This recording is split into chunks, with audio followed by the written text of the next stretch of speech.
എങ്ങനെയാണ് പറയുന്നത്? SDPIക്കാർ ആർക്കാണ് വോട്ട് ചെയ്തതെന്ന് അവരല്ലേ പറയേണ്ടത്, ഓരോ പ്രവർത്തകനുമല്ലേ പറയേണ്ടത്. അപ്പോൾ മഞ്ചേശ്വരത്ത് ആർക്കായിരിക്കും കിട്ടിയിട്ടുണ്ടാവും? ഇടതുപക്ഷത്തിനാണ്.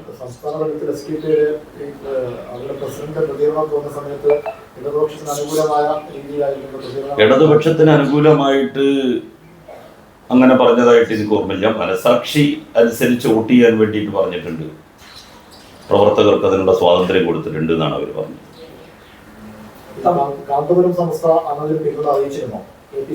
ബുധനാഴ്ച രാത്രി ബെയ്റൂട്ടിലെ തല്ലറ്റ് ഗയാത്ത് മേഖലയിൽ നടത്തിയ വ്യോമാക്രമണത്തിലാണ് അലി യൂസഫ് ഹർഷി കൊല്ലപ്പെട്ടത്. കഴിഞ്ഞ ഒക്ടോബറിൽ ഹസൻ നസറല്ല കൊല്ലപ്പെട്ടതിനു ശേഷം ഹിസ്ബുള്ളയുടെ തലവനായി ചുമതലയേറ്റ നഈം ഖാസിമിനെ തന്നെ ലക്ഷ്യമിട്ടാണ് ഇസ്രായേൽ ആക്രമണം നടത്തിയതെന്നും റിപ്പോർട്ടുകളുണ്ട്. എന്നാൽ ഹർഷിയുടെ മരണവാർത്ത സംബന്ധിച്ച് ഹിസ്ബുള്ള ഇതുവരെ ഔദ്യോഗിക സ്ഥിരീകരണം നൽകിയിട്ടില്ല. വെടിനിർത്തൽ പ്രഖ്യാപനത്തിനു ശേഷവും UAE, Saudi Arabia, Bahrain, Qatar, Kuwait എന്നിവിടങ്ങളിൽ ഇറാൻ ആക്രമണം നടത്തിയെന്ന് ആരോപിച്ചാണ് US പ്രസിഡന്റ് ഡൊണാൾഡ് ട്രംപ് രംഗത്തെത്തിയത്. ഇറാനുമേൽ സമ്മർദ്ദം ശക്തമാക്കിയ ട്രംപ് കരാർ നിബന്ധനകൾ പൂർണ്ണമായും പാലിക്കുന്നതുവരെ അമേരിക്കൻ സൈന്യം ഗൾഫ് മേഖലയിൽ തുടരുമെന്ന് വ്യക്തമാക്കി.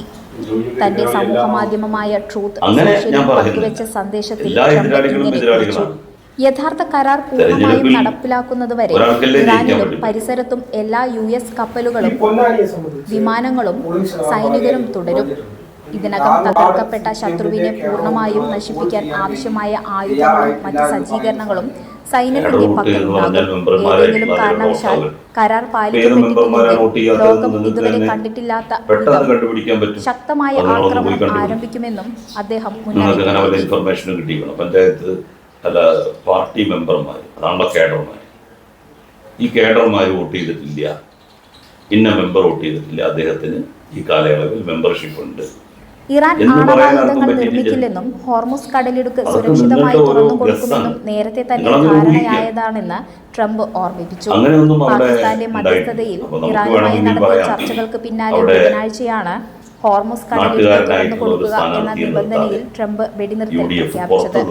ആക്രമണങ്ങൾ അവസാനിപ്പിച്ചാൽ പ്രത്യാക്രമണം നിർത്താമെന്ന് ഇറാനും അന്ന് വ്യക്തമാക്കിയിരുന്നു. ഇസ്രായേലിന്റെ നടപടികളും ഇറാന്റെ കരാർ ലംഘനങ്ങളും അമേരിക്കയുടെ കടുത്ത മുന്നറിയിപ്പുകളും പശ്ചിമേഷ്യയിലെ സംഘർഷങ്ങൾക്ക് കൂടുതൽ ആഴം കൂട്ടുകയും വൻ ശക്തികളുടെ നേരിട്ടുള്ള ഇടപെടലുകളിലേക്ക് നയിച്ചേക്കാവുന്ന സാഹചര്യത്തിലേക്ക് തള്ളിവിടുകയും ചെയ്യുന്നു.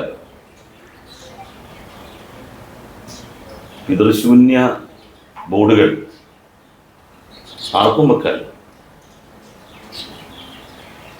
ആളും നാഥനുമില്ലാത്ത വാൾ പോസ്റ്ററുകൾ, നോട്ടീസുകൾ, ഇതൊക്കെ ആർക്കും വിതരണം ചെയ്യാം.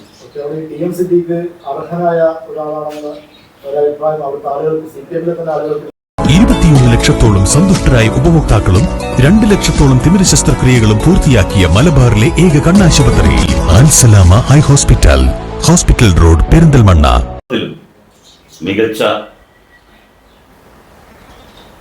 മികവ് തെരഞ്ഞെടുപ്പ് പ്രകടനത്തിൽ ഇടതുപക്ഷം കാഴ്ചവെക്കും.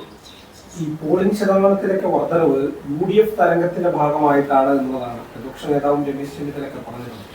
അതൊക്കെ